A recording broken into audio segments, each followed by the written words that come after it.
Welcome back to AM Northwest. There's simple habits that can help you lead to a healthier life. Here to share the 6 pillars of wellness, we welcome the author of Fabulous Health, board-certified nutritionist, Terri Chrisman. Welcome to the show. Thanks, Steve. It's great to be here. So you have come up with 6 pillars that can help us kind of broadly change our lives. I wish I came up with them. No, they're actually from the American College of Lifestyle Medicine that I'm board certified Well, with. don't sell yourself short. So they're easy pillars to start incorporating into your life. The first one is eat a plant-based diet. Right. The next one is connection. Well, let's go over that, because transitioning to a plant-based diet can be hard for some people to consider. So talk me through working through that. I've got 3 simple steps, actually. Okay. You want to start with stuff you already like. Don't go crazy, go down to the Asian grocer, buy 30 different crazy green vegetables, put them in your fridge, let them go mouldy, and then throw them out and say it didn't work. It's never happened. No. Just start with what you already like and just start adding more of those things to your plate.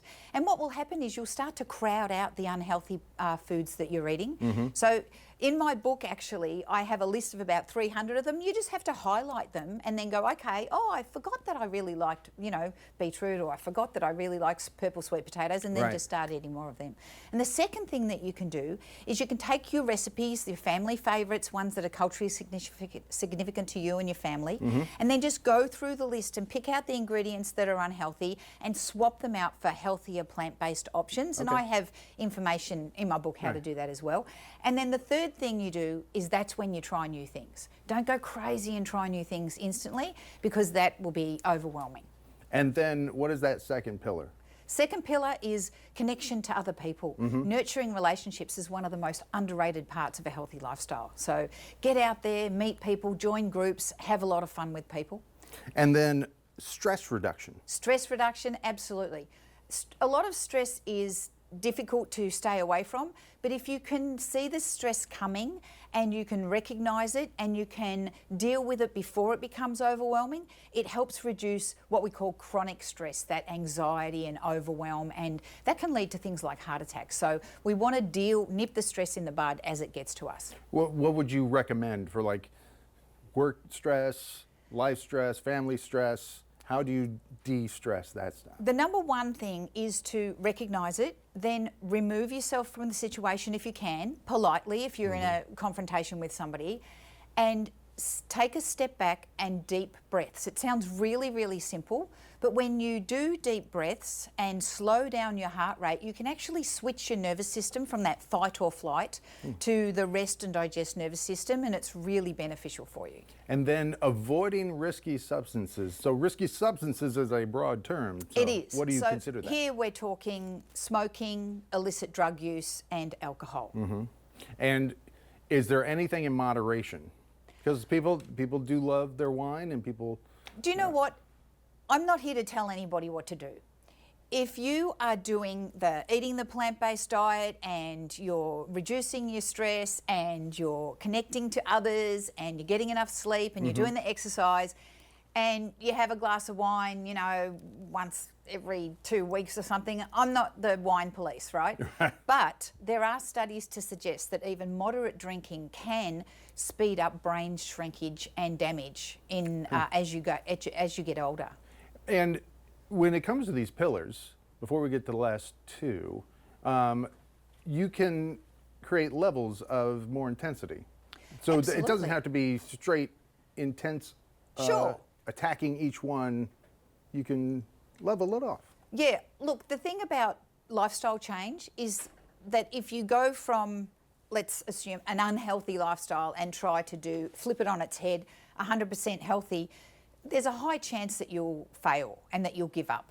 So I like to tell people, start where you are, do what you can now, the easiest, lowest hanging fruit. What's the easiest thing you can do today, Steve? Oh, I can drink water before I have my coffee. Okay, do that, yeah? What else is easy? Oh, I can park a block away from the station and walk instead of parking in the car park. I can do that. So you just do the easiest thing, and then when you get more confidence, then you can start doing more and more complex things, incorporate more things into your lifestyle, and before you know it, you're going to be healthier. 2 more, one of them very important, sleep. Sleep, absolutely. We need about 7 to 8 hours of restful sleep. a lot of people don't get enough sleep, and getting into a rhythm, doing sleep hygiene habits, I don't know if you've heard of those, they help you get your brain ready for sleep, is really, really beneficial. And in fact, people who don't get enough sleep are at more risk of dementia. And is the last one physical activity? Absolutely. Yes. Yeah, the human body was made to move, right? So that's why we've got joints and ligaments and muscles. So you really need to get out there and do activity every single day. And when people fail, is it because they do that rush into things? They like go, I'm going to do this. New Year's resolutions to be an example. Yeah, look, people fail for a myriad of different reasons. Life gets in the way, and everybody fails. And we have to remember that that's part of change. And the best thing is that if you fail, you go, okay, why did it happen? Oh, I failed because I wasn't prepared, or I failed because somebody interfered in my life, or I failed because of whatever. And then all you have to do is look back at that and say, well, how can I change that so that next time that doesn't happen? And if you keep doing that with all the pillars, eventually you'll start to succeed. Well, and